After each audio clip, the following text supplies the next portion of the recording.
What is up, you guys? Stu here with Bowen Customs. Behind me we have a third generation Tundra.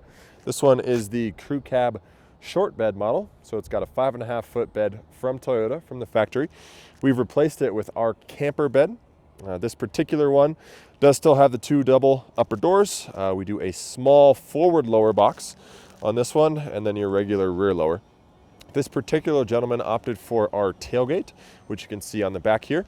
Remember, this is our camper bed, so it retains the same height, the same floor height of the bed as the factory bed. That's really important when you're running a slide-in camper. This particular gentleman is going with a four-wheel camper Raven slide-in. On this side, you can see all the doors are open. In particular, in here, you can see our inner access doors. These allow you real easy access to the turnbuckle of the four-wheel camper on the inside when you're standing outside the truck bed.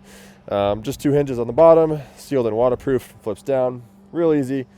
Tons of storage, great aesthetics, rear departure angle for off-roading. If you have any questions or you'd like to purchase one, shoot us an email at info, that's info, @bowencustoms.com. Thanks.